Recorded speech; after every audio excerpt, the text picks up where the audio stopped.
तो जैसा आप लोगों ने लेक्चर 3 में देखा, मैंने कंप्यूटिंग स्क्वायर और क्वाड्रेटिक फार्मूला के बेस पे मैंने एग्जांपल करवा दिया एनसीईआरटी का। अब मैं कंप्यूटिंग स्क्वायर क्वाड्रेटिक फार्मूला के बेस पे मैं आप लोगों को एक्सरसाइज करवाऊंगा, ठीक है, एक्सरसाइज 4.3। तो चलिए स्टार्ट करते हैं। ठीक है। तो यहाँ मैं एनसीईआरटी एक्सरसाइज 4.3 का क्वेश्चन लिया हुआ, ठीक है, जो मुझे मेथड ऑफ कंप्लीटिंग स्क्वायर से सॉल्व करना है। ठीक है, तो चलिए सॉल्व करते हैं।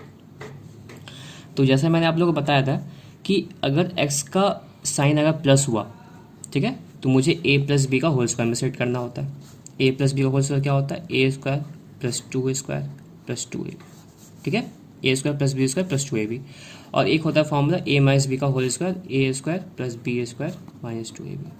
ठीक है, तो ये दो फॉर्मूला को यूज़ करना होता है मेथड ऑफ कंप्यूटिंग स्क्वायर में। तो x का अगर यहाँ पे साइन प्लस है तो मुझे a प्लस बी का होल स्क्वायर यूज़ करना होगा, क्योंकि 2ab का साइन यहाँ पे प्लस है और ये 2ab में सेट होता है। ठीक है, तो चलिए सॉल्व करते हैं इसको आगे। ये हमारा क्या होता है? ए स्क्वायर, तो ये हो गया 2x का होल स्क्वायर, ठीक है, प्लस 2a हमारा 2x है, और b में यहाँ पे क्या रखूँ ताकि मल्टीप्लाई करने पे 4√3x आना चाहिए। तो अगर यहाँ पे √3 रखते हैं तो आप मल्टीप्लाई करके देख लीजिए, 2 इंटू 2 4, 4 इंटू √3, 4√3x आ रहा है हमारा। ठीक है, ये हो गया। ये हमारा b है तो प्लस बी स्क्वायर करना पड़ेगा, प्लस बी स्क्वायर। तो आप माइनस भी करना पड़ेगा, क्योंकि मैंने इसको खुद से प्लस किया तो इसको माइनस भी करना पड़ेगा। और यहाँ पे है +3। ठीक है, ये हो गया। ये सबसे इंपॉर्टेंट स्टेप है। ठीक है, अगर यहाँ गलती हुआ तो आपका पूरा आंसर गलत हो जाएगा। ठीक है, तो ये इतना को मैं क्या लिखूंगा, ये पूरे को, ये पूरा a प्लस बी का होल स्क्वायर है, A square plus 2ab plus B square, तो 2x प्लस √3 का होल स्क्वायर। ठीक है, 2x प्लस √3 का होल स्क्वायर। यहाँ पर आ गया हमारा √3 का स्क्वायर 3 प्लस 3 इक्वल टू 0। ठीक है, तो ये और ये कट गया, माइनस c प्लस 3। यहाँ पे क्या बच गया? 2x प्लस √3 का होल स्क्वायर इक्वल टू 0। ठीक है, अब मैं क्या करूँगा कि इसका होल स्क्वायर है तो मैं इसको ऐसे लिख सकता हूँ, 2x plus √3 into 2x plus √3 equal to 0। ठीक है, अब मैं क्या करूँगा कि एक एक करके इक्वल टू 0 करना है। तो 2x प्लस √3 को जब मैं इक्वल टू 0 करता हूँ तो 2x इक्वल टू माइनस √3 और x इक्वल टू माइनस √3/2। ठीक है, सेकंड, फिर से 2x प्लस √3, फिर से 2x plus √3 equal to 0, 2x equal to minus √3 और x इक्वल टू माइनस √3/2। ठीक है, तो ये हमारा हो गया आंसर। ठीक है, तो यहाँ मैंने एक और एक्सरसाइज क्वेश्चन लिया हुआ जो कि मुझे क्वाड्रेटिक फार्मूला से सॉल्व करना है। ठीक है, तो इक्वेशन क्या है? 1/x plus 4 minus 1/x minus 7 equal to 11/30। ठीक है, ये मुझे क्वाड्रेटिक फार्मूला से सॉल्व करना है। चलिए पहले सॉल्व करते हैं। तो देखने से लग रहा है कि आप लोग को यहाँ पे क्या करना पड़ेगा, एलसीएम लेना पड़ेगा। ठीक है, तो x प्लस 4 और x माइनस 7 का एलसीएम आ गया, x plus 4 minus into x minus 7, यहाँ पे 11/30 है। ठीक है, जब ये इससे डिवाइड होगा तो ये और ये कट गया, बच गया x माइनस 7 इंटू 1, यहाँ पे x माइनस 7 आ गया। ठीक है, माइनस, फिर जब ये इससे डिवाइड होगा तो क्या होगा कि x माइनस 7 कट गया, x plus 4 into 1, x plus 4 आ गया।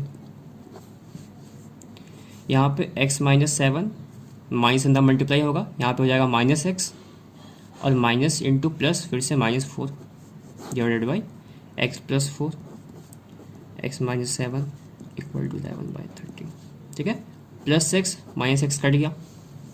इसके बाद क्या हो गया, माइनस माइनस प्लस, 7 और 4 हो गया यहाँ पे 11। साइन यहाँ पे किसका होगा? माइनस का होगा, क्योंकि 7 बड़ा है, 7 का साइन माइनस है।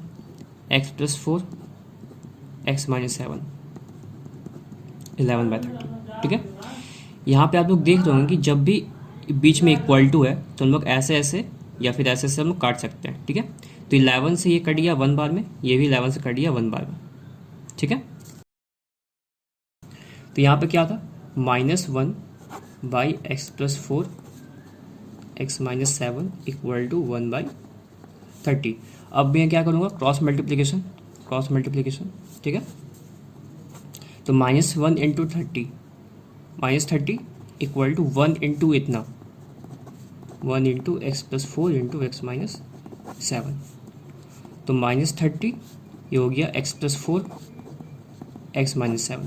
ठीक है, -30 इक्वल टू एक्स अब दोनों से मल्टीप्लाई होगा, X into X X square, X into minus seven X, फिर plus 4 into X plus 4x, plus 4 into -7 -28।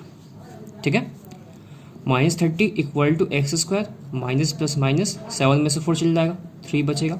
Sign यहाँ पे निगेटिव होगा क्योंकि 7 बड़ा है, 7 का साइन निगेटिव है, 28। ठीक है, अब -30 को मैं इधर लेके आ जाऊँगा, यहाँ से बच जाएगा 0, एक्स स्क्वायर -3x -28, ये -30 है, इधर आके हो गया +30। ठीक है, ये हो गया हमारा 0 equal to x square -3x minus plus फिर से माइनस 30 में से 28 का 2 बचा, साइन यहाँ प्लस होगा क्योंकि 30 बड़ा है, 30 का साइन प्लस है। इसको मैं सीधा करके लिख लूँगा, x square -3x plus 2 equal to 0। ठीक है, तो अब मुझे क्या करना है कि क्वाड्रेटिक फॉर्मूला से सॉल्व करना है। क्वाड्रेटिक फॉर्मूला सॉल्व करने के लिए क्या करते हैं हम लोग, कंपेयरिंग करते हैं, किससे, on comparing with ax square bx plus C equal to 0। ठीक है, तो जब मैं कंपेयर करता हूँ तो a का वैल्यू यहाँ से हमारा आ रहा है a equal to x square coefficient 1 है तो a का वैल्यू 1, b का वैल्यू x का कॉफिशेंट -3, b का वैल्यू -3, और कांस्टेंट यहाँ पे है 2, तो c का वैल्यू हो गया 2। ठीक है, तो सबसे पहले हम लोग क्या करते हैं, बी स्क्वायर -4ac का वैल्यू निकालते हैं। b हमारा है 3 -3 है, -3 का स्क्वायर -4 इंटू ए कितना है 1, सी कितना है 2।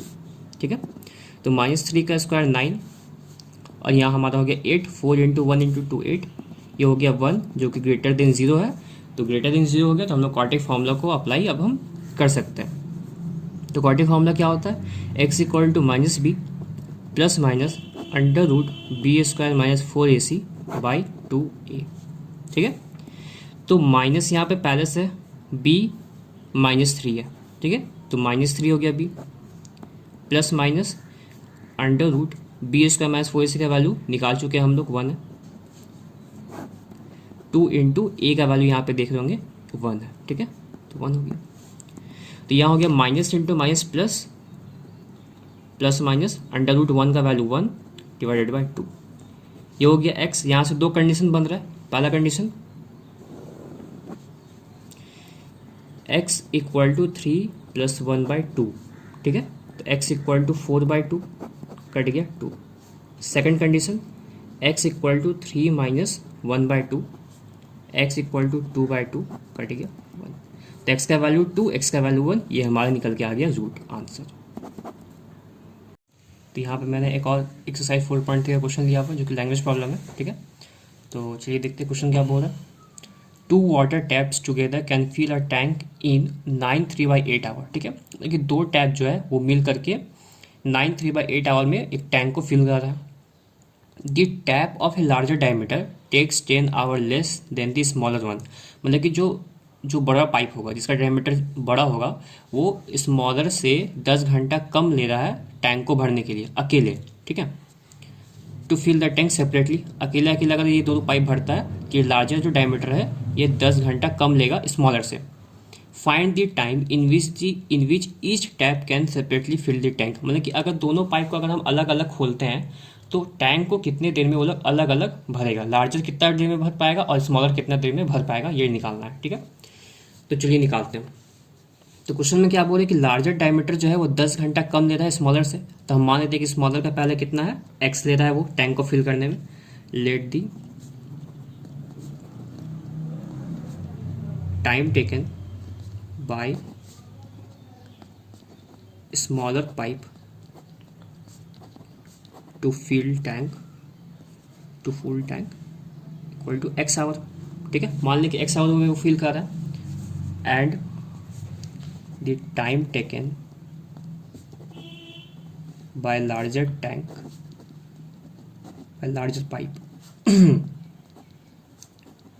to full tank कितना हो जाएगा, 10 घंटा कम देगा तो x -10 आवर हो जाएगा उसका। ठीक है, यहाँ तक कोई प्रॉब्लम नहीं। ठीक है, अब हम क्या निकाल लेंगे कि स्मॉलर पाइप जो है वो पूरा टैंक को x घंटा में फिल कर रहा है। ठीक है, तो 1 घंटे में कितना फिल कर पाएगा स्मॉलर पाइप, वो निकालते हैं कि let the part filled by smaller pipe in 1 hour. 1 घंटा में कितना फिल करेगा टैंक, तो वो फिल कर लेगा 1/x। ठीक है, उसी तरह फिर लार्जर का भी, then the part filled by larger pipe in 1 hour. 1 घंटे में लार्जर पाइप कितना फिल करेगा, 1/x - 10 पार्ट फिल करेगा। ठीक है, ये पार्ट है, इतना पार्ट ये फिल कर पाएगा। ठीक है, और ये दिया हुआ है कि दोनों मिल करके अलग अलग इतना आवर में फिल करता है टैंक को। ठीक है, क्या लिखेंगे कि टैंक फिल्ड इन 9 3/8 आवर, मतलब कि कितना हो गया ये 9 × 72 + 75/8 hour. Tank filled in 75 hour by both the pipe together. एक साथ अगर काम करेगा तो इतना देर में वो भर सकता है। ठीक है, तो अब जो हम इक्वेशन लिखने जा रहे हैं उसको ध्यान से देखिएगा। क्या होगा कि 1 घंटा में स्मॉलर पाइप इतना पार्ट फिल किया। ठीक है, और 1 घंटे में लार्जर पाइप इतना पार्ट फिल किया। ठीक है, तो टाइम कितना लगेगा, ये भी रेसिप्रोकल हो जाएगा, 8/75 हो जाएगा। जैसे कि यहाँ पे रेसिप्रोकल हुआ, जैसे कि पूरा स्मॉलर टैंक को फिल करने में x आवर लग रहा था, तो 1 घंटे में उसको 1/x लगा। लार्जर पाइप को करने में x - 10 लग रहा था, तो 1 घंटे में उसको 1/x - 10 लगा। उसी तरह टोटल को अगर करने में 75/8 लग रहा है, तो यहाँ पर भी क्या होगा, रेसिप्रोकल होगा, क्योंकि हम 1 घंटा का निकाल रहे हैं। ठीक है, तो ये भी 1 घंटे के लिए रेसिप्रोकल हो जाएगा। ठीक है, यहाँ तक कोई प्रॉब्लम नहीं। अब हम लोग क्या करेंगे, यहाँ पे एलसीएम निकाल लेंगे। x - 10 8/75। ठीक है, x कट गया, x - 10 बचा, प्लस x - 10 कट जाएगा, बच जाएगा x × x, यहाँ पे x हो जाएगा। ठीक है, तो x यहाँ पे हो गया 2x - 10 divided by x - 10 equal to 8/75। ठीक है, अब मैं क्या करूँगा, क्रॉस मल्टीप्लिकेशन 75 × ये पूरा हो जाएगा 75 × 2x - 10, और यहाँ पे हो गया 8 × x - 10। ठीक है, 75 × 2x 150x, 75 × -10 -750 इक्वल टू ये पूरा हो गया 8x x - 10, 150x - 750 equal to 8x × x 8x square 8x × -10 -80x। ठीक है, अब मैं इस पार्ट को इधर लेके आ जाऊँगा, यहाँ पे 0 बच जाएगा, 8x स्क्वायर -80x प्लस 150 है -150x हो गया, -750 है प्लस 750 हो गया। ठीक है, तो 0 इक्वल टू 8x स्क्वायर, ये हमारा हो गया -230x प्लस 750। ठीक है, अब आगे देखिए, हमारा क्वेश्चन क्या था, 0 equal to 8x square -230x plus 750। ठीक है, इसको हम सीधा करके लिख लेंगे 8x स्क्वायर -230x प्लस 750। ठीक है, तो देखिए यहाँ से अब 2 मेथड निकाल रहे हैं हम। मैंने आप लोग को 3 मेथड बताया इसको सॉल्व करने का, पहला फैक्टराइजेशन, कंप्लीटिंग स्क्वायर और क्वाड्रेटिक फार्मूला। तो अगर मैं क्वाड्रेटिक फार्मूला यहाँ पे लगाता हूँ तो आप लोग देख पा रहे होंगे कि यहाँ ये जो नंबर है बहुत बड़ा बड़ा नंबर है, यहाँ से कुछ कॉमन भी नहीं निकल रहा है। ठीक है, तो अगर क्वाड्रेटिक में लगाता हूँ तो यहाँ पे बहुत स्क्वायर करना पड़ेगा और कैलकुलेशन भी लंबा जाएगा। ठीक है, तो वहाँ पे रूट में प्रॉब्लम आ सकता है। ठीक है, तो इसलिए सबसे अच्छा तरीका है फैक्टराइजेशन मेथड से। ठीक है, तो फैक्टराइजेशन मेथड से सॉल्व करते हैं इसको। एक्स का कोएफिशिएंट क्या होता है 8, यहाँ 750 दोनों को मल्टीप्लाई कर देते हैं, ये काम रफ में करना होता है, मैंने आप लोग बताया हुआ पहले। 8 × 750। ठीक है, तो हमारा कितना हो जाएगा 0,046,000। ठीक है, इसका मैं क्या करूँगा एलसीएम निकाल दूँगा, 2 3 0 0 2 1 5 1 2 750, फिर 2 से ये जाएगा, 2 से जाएगा ये 375। ठीक है, अब ये देख रहे 3 से जा रहा है तो 3 से ये आ जाएगा आपका 12 125। ठीक है, 5 से 25, 5 से 5, 5 से 5, ठीक है। ये हमारा निकल गया एलसीएम। अब उसके बाद मुझे क्या करना है कि यहाँ से ऐसा सेट करना है ताकि मल्टीप्लाई करने पे तो 6000 आना चाहिए और प्लस या माइनस करने पे -230 आना चाहिए, ठीक है। तो चलिए देखिए क्या कैसे करते हैं। अगर मैं 5 5 5 इंटू 5 25, ठीक है, 25 इंटू 2 50, 50 इंटू 2 100, 100 इंटू 2 200, ठीक है। और यहाँ मेरा क्या बच गया, ये 2, ये 3, ये 3 मल्टीप्लाई कर लेते हैं, 5 इंटू 3 15, 50 इंटू 2 30। तो अगर 200 इंटू 30 करते हैं तो हमारा 6000 तो आ ही रहा है मल्टीप्लाई करने पे, और इसको अगर प्लस कर दें तो 230 भी आ रहा है, ठीक है। तो हमारा क्या सेट हो गया 200 और 30 में, ठीक है। तो इसको कर लेंगे 8x², माइनस इन दोनों को रखना पड़ेगा क्योंकि यहाँ पे -230 है, -200x -30x plus 750 equal to 0, ठीक है। यहाँ से कॉमन क्या निकाल रहा है हमारा, यहाँ से कॉमन 8x निकाल रहा है, तो 8x निकाल लेंगे यहाँ पे कॉमन। यहाँ क्या बच जाएगा, यहाँ बच जाएगा x, यहाँ बच जाएगा 25, ठीक है।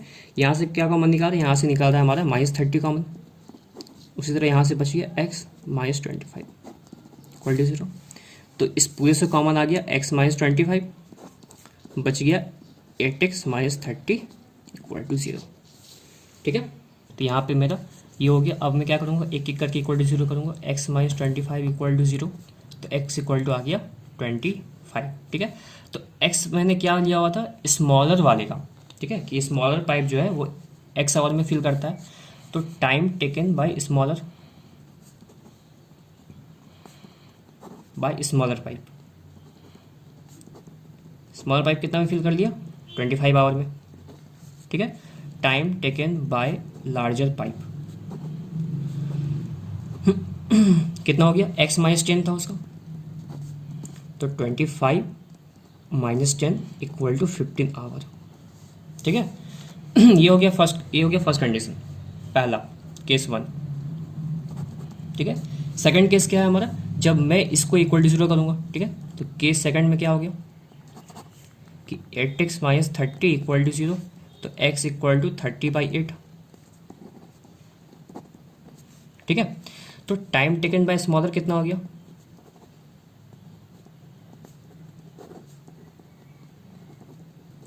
स्मॉलर पाइप कितना हो गया, x लिया हुआ था मैंने उसको, x का वैल्यू आ गया 30/8, तो 30/8 आवर, ठीक है। फिर हो गया टाइम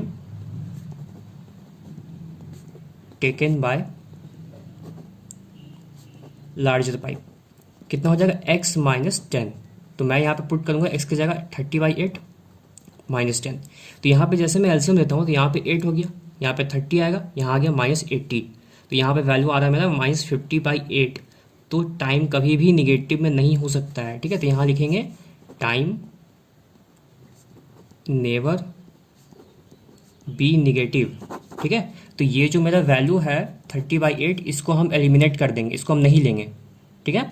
तो मेरा वैल्यू क्या हो जाएगा, x इक्वल टू 25, स्मॉल लग रहा है 25 आवर और लार्ज पाइप को लग रहा है 15 आवर, यही है मेरा आंसर, ठीक है। इसको एलिमिनेट करना है क्योंकि यहाँ से वैल्यू जो आ रहा है टाइम का वो निगेटिव में आ रहा है, निगेटिव में कभी भी टाइम नहीं होता है, ठीक है। तो ये एलिमिनेट हो जाएगा, ये हो जाएगा हमारा आंसर। तो यहाँ पे मैंने एक एनसीईआरटी एक्सरसाइज का क्वेश्चन लिया हुआ है, एक्सरसाइज 4.3 का, ठीक है। तो चलिए देखिए क्वेश्चन क्या बोल रहा है। The diagonal of rectangular field is 60 metre more than the shorter side. Shorter side का मतलब यहाँ पे ब्रेथ से है, ठीक है, क्योंकि ब्रेथ ही रेक्टेंगल में शॉर्टर होता है, तो शॉर्टर साइड का मतलब यहाँ पे ब्रेथ से है। Shorter side, if the longer side मतलब length is 30 metre more than the shorter side, find the sides of the field, ठीक है। तो चलिए बनाते हैं इस क्वेश्चन को। तो यहाँ पर क्या बोला गया है कि जो डायगोनल है वो शॉर्टर साइड से क्या है हमारा 60 मीटर मोर है, और लॉन्गर साइड भी जो है वो शॉर्टर साइड से 30 मीटर मोर है। तो हम क्या करेंगे, शॉर्टर साइड को अज्यूम करेंगे, ठीक है, क्योंकि डायगोनल भी शॉर्टर से कंपेयर किया हुआ है और लॉन्गर भी शॉर्टर से ही कंपेयर किया हुआ है, तो हम शॉर्टर को एक्स मान लेंगे। Let the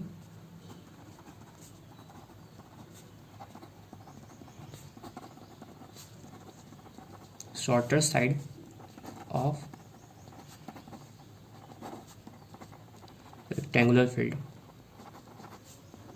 is x metre, ठीक है, कोई दिक्कत नहीं। अब यहाँ पे आपका डायगोनल कितना हो जाएगा, then diagonal of rectangular field is diagonal कितना हो जाएगा, क्वेश्चन में बोल रहा है जो डायगोनल है वो 60 मीटर मोर है शॉर्टर से, तो क्या हो जाएगा हमारा x प्लस 60 मीटर, ठीक है। फिर आपका लॉन्गर साइड कितना हो जाएगा,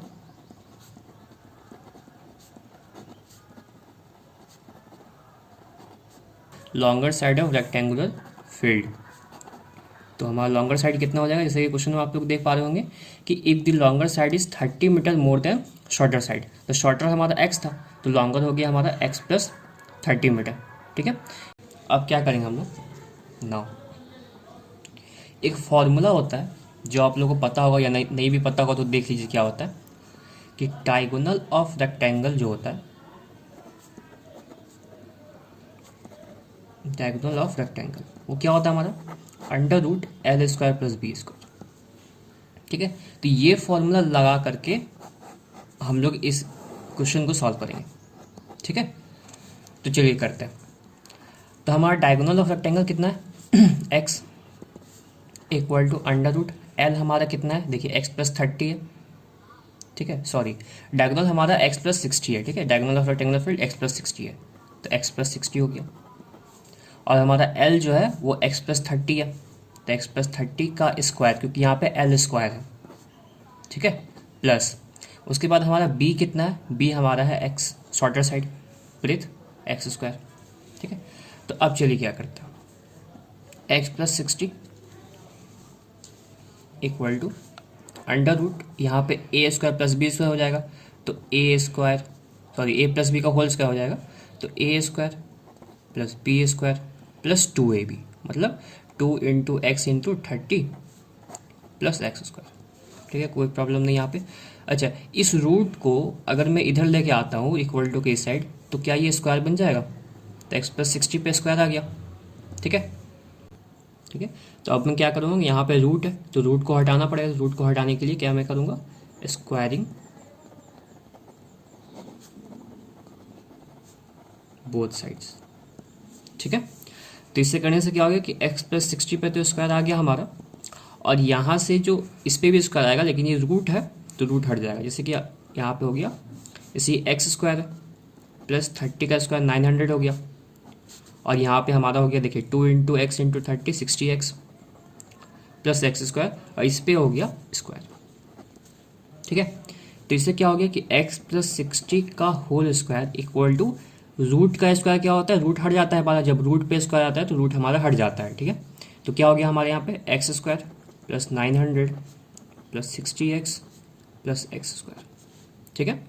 अब इसके बाद यहाँ पे फिर से ए प्लस बी का होल स्क्वायर लग जाएगा, क्या हो जाएगा a square x square plus B square, मतलब कि 60 का square plus 2ab 2 into x into 60 equal to x square plus x square, यहाँ पे हो गया 2x square plus 60x plus 900, ठीक है। तो यहाँ पे हमारा क्या हो गया, ये एक्स स्क्वायर हो गया, ये 3600 हो गया, ये हमारा हो गया 120x, ये हो गया 2x स्क्वायर, यहाँ 60x और प्लस 900, ठीक है। अब मैं क्या करूँगा, इस पूरे टर्म को इधर लेके आ जाऊँगा, यहाँ पे 0 बच गया, यहाँ पे हो गया 2x square plus 60x plus 900, ये एक्स स्क्वायर प्लस में इधर आके माइनस हो गया, प्लस 3600 है माइनस 3600 हो गया, प्लस 120x है माइनस 120x हो गया, ठीक है। तो यहाँ पे हमारा हो गया 0 equal to 2x square minus x square हो गया, 60x माइनस 120x हो गया, तो प्लस माइनस माइनस हो जाएगा, तो घटेगा 120 में से 60 जाएगा, बच जाएगा 60x, 120 का साइन माइनस है इसलिए यहाँ पे माइनस हो गया, फिर से यहाँ पे प्लस 900 माइनस 3600, तो प्लस माइनस फिर से माइनस 3600 में से 900 गया, बच जाएगा हमारा कितना 2700, तो माइनस 2700 होगा क्योंकि 3600 का साइन निगेटिव है, ठीक है। यहाँ तक कोई दिक्कत नहीं। अब देखिए आगे इसको मैं सीधा करके लिख दूंगा x square minus 60x minus 2700 equal to 0, ठीक है। तो हमारा इक्वेशन क्या था यहाँ पे, x square minus 60x minus 2700 equal to 0। ठीक है, तो मैं क्या करता हूँ कि क्वाड्रेटिक फॉर्मूला सॉल्व करने के लिए on comparing with ax² plus bx plus c equal to 0, जब मैं इस इक्वेशन को इससे कंपेयर करूँगा तो हमारा a का वैल्यू कितना आ जाएगा, a का वैल्यू देखते हैं 1 आ गया क्योंकि x² का कोफिशिएंट 1 है, b का वैल्यू -60 हो गया, ठीक है, और c का वैल्यू हो गया हमारा -2700, ठीक है, कोई दिक्कत नहीं। अब मैं क्या कर लूँगा, b² -4 इसी का पहले हम लोग वैल्यू निकाल लेते हैं, तो चलिए निकालते हैं। b हमारा क्या है -60 का स्क्वायर -4, a हमारा कितना है 1 और c हमारा कितना है -2700, ठीक है, तो ये हमारा हो गया 3600। इसको अगर मल्टीप्लाई कर लेंगे हम लोग तो आ जाएगा 10800, ठीक है, और इसको जब हम लोग ऐड कर लेंगे तो आ जाएगा 14400, ठीक है। ये हमारा वैल्यू जो है वो b² -4ac का है। अब हम लोग लगा लेंगे क्वाड्रेटिक फार्मूला। क्वाड्रेटिक फार्मूला क्या होता है, तो अब हम लोग क्वाड्रेटिक फार्मूला लगा सकते हैं, और यहाँ पे देखिए b² -4ac का जो वैल्यू है वो ग्रेटर देन 0 आया, ठीक है, तो हम लोग आराम से क्वाड्रेटिक फार्मूला को अप्लाई यहाँ पे कर सकते हैं। तो चलिए क्या होता है quadratic formula, x equal to -b plus minus under root b² -4ac by 2a, ठीक है। अब देखिए -b माइनस, तो यहाँ पे पहले से ऑलरेडी है, b का वैल्यू यहाँ पे है -60, तो यहाँ हो गया -60, ठीक है, प्लस माइनस अंडर रूट, इसका वैल्यू मैं पहले से निकाल चुका हूँ, कितना है 14400, ठीक है, डिवाइडेड बाय 2 इंटू ए का वैल्यू यहाँ पे देख पा रहे होंगे आप लोग 1 है, ठीक है, 2 इंटू 1, तो यहाँ पर क्या हो गया हमारा minus into minus plus 60 plus minus, देखिए आप लोग को ये तो पता होगा कि 144 का जो रूट होता है वो 12 होता है, ठीक है, और यहाँ पर डबल ज़ीरो है, तो डबल ज़ीरो में से अगर रूट से अगर डबल ज़ीरो हटाते हैं तो एक ज़ीरो बाहर निकलता है, ठीक है, तो इसका जो वैल्यू आ गया अंडर रूट का हो गया 120, ठीक है, और नीचे हो गया 2 इंटू 1 2, ये हो गया एक्स का वैल्यू। तो यहाँ से हमारे दो कंडीशन बन रहा है। पहला कंडीशन ये बन रहा कि x इक्वल टू 60 प्लस 120/2, ठीक है, तो इससे हमारा क्या हो गया, ये 180/2 कट गया, ये हो गया 90। सेकंड बना हमारा x इक्वल टू 60 माइनस 120/2, ये हमारा हो गया -60/2, और ये हो गया हमारा -30। तो ये वाला वैल्यू हम लोग नहीं लेंगे क्योंकि लेंथ कभी भी निगेटिव नहीं हो सकता है, ठीक है, तो यहाँ पे हम लोग क्या लिख लेंगे कि लेंथ नेवर भी निगेटिव, ठीक है, तो ये वैल्यू हम लोग लेंगे नहीं। कौन सा वैल्यू लेना हम लोग को, ये वाला। तो अब चलिए हम लोग को लेंथ ब्रेथ निकालना था, डायमेंशन निकालना था, तो क्या हो जाएगा, देखिए मैंने क्या माना हुआ था कि shorter side of rectangular field is x metre, ठीक है, शॉर्टर साइड हमारा कितना था, x मीटर था, ठीक है, तो इससे हमारा क्या हो गया कि हमारा शॉर्टर साइड निकल गया, देखिए शॉर्टर साइड हमारा निकल चुका है। शॉर्टर साइड को मैंने क्या माना था, x मीटर माना था, तो शॉर्टर साइड हमारा हो गया 90 मीटर, ठीक है, और लॉन्गर साइड को मैंने माना था x प्लस 30 मीटर, ठीक है, तो हमारा हो गया 90 प्लस 30 इक्वल टू 120 मीटर। तो ये हमारा हो गया ब्रेथ, ये हमारा हो गया लेंथ, डायमेंशन निकल गया। तो यहाँ पे मैंने एनसीईआरटी एक्सरसाइज 4.3 का एक क्वेश्चन लिया हुआ है जो कि लैंग्वेज प्रॉब्लम है, ठीक है, तो चलिए देखिए इसको कैसे सॉल्व करते हैं हम लोग। तो क्वेश्चन क्या बोल रहा है, in a class test the sum of Sepharis marks in maths and English is 30, ठीक है, मतलब कि सम ऑफ मैथ और इंग्लिश जो है वो 30 है, मतलब कि जो मैथ और इंग्लिश का जो मार्क्स का जो सम है वो 30 है। Had she got 2 marks more in math and 3 marks less in English, अगर उसे मैथ में 2 मार्क्स ज़्यादा मिलता और इंग्लिश में 3 मार्क्स कम मिला होता तो the product of their marks would have been 210, तो उन दोनों के जो प्रोडक्ट होता, मैथ और इंग्लिश का जो प्रोडक्ट होता मार्क्स का, वो हो जाता है हमारा 210। तो मुझे निकालना है find her marks in the 2 subject, ठीक है, इंग्लिश और मैथ का मार्क्स निकालना है। तो पहले हम लोग मान लेते हैं कि किसी को भी मान सकते हैं आप एक्स, चाहे आप मैथ को मान लें चाहे आप इंग्लिश को मान लें, ठीक है, तो मैं मान लूँगा मैथ को एक्स, ठीक है, कि let the marks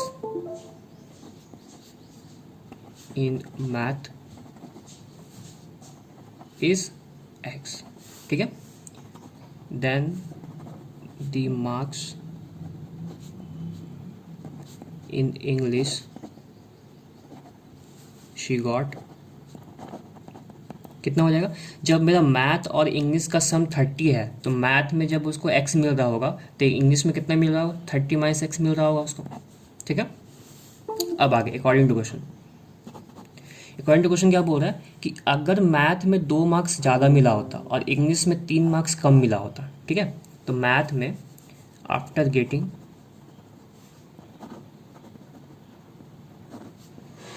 2 marks more in math, जब उसको 2 मार्क्स मैथ में ज़्यादा मिला होता तो कितना उसका मार्क्स हो जाता है, x+2, क्योंकि मैथ का मैंने पहले x माना हुआ है। And then in English she got, तो इंग्लिश में कितना मिल जाएगा, इंग्लिश में उसको 3 मार्क्स कम मिल रहा है, 3 मार्क्स लेस, तो इंग्लिश में पहले मैंने माना कितना था, 30 माइनस x, और 3 मार्क्स को कम मिलेगा, 3 मार्क्स कम घटा दिए तो कितना हो गया हमारा 27 माइनस x। ठीक है, ये हो गया मैथ का मार्क्स, ये हो गया इंग्लिश का मार्क्स। ठीक है, अब क्या बोल रहा है क्वेश्चन में कि इसी दोनों मार्क्स का जो प्रोडक्ट है वो 210 दिया हुआ है हमारे क्वेश्चन में। ठीक है, तो अब क्या हो जाएगा, now x+2 into 27 minus x equal to 210। ठीक है, अब मैं क्या करूँगा, मल्टीप्लाई करूँगा x into 27 x into minus x square, 2 into 27 plus 54, 2 into minus 2x equal to 210। ठीक है, तो हमारे यहाँ पे क्या हो गया, minus x square plus 27x, ठीक है, minus 2x plus 54 equal to 210। तो minus x square 27x minus 2x हो गया 25x प्लस 54 इक्वल टू 210। अब मैं इस पार्ट को उठा के इधर लेके आ जाऊँगा। ठीक है, यहाँ बच जाएगा 0, तो ये माइनस एक्स स्क्वायर है, यहाँ प्लस एक्स स्क्वायर हो गया, प्लस 25 है माइनस 25 हो गया। ठीक है, प्लस 54 है माइनस 54 हो गया, और यहाँ पे प्लस 210 पहले से बचा हुआ था, तो हमारे यहाँ पे हो गया एक्स स्क्वायर माइनस 25x। ठीक है, यहाँ पे हमारा हो गया प्लस 156। ठीक है, अब मैं इसको सीधा करके लिख लूँगा, x square minus 25x plus 156 equal to 0। ठीक है, कोई प्रॉब्लम नहीं। अब देखिए, अब हम लोग क्या करेंगे कि अब इसको हम लोग क्वाड्रेटिक फॉर्मूला से सॉल्व कर लेंगे। ठीक है, तो पहले अब हम क्या करेंगे कि ऑन कंपेयरिंग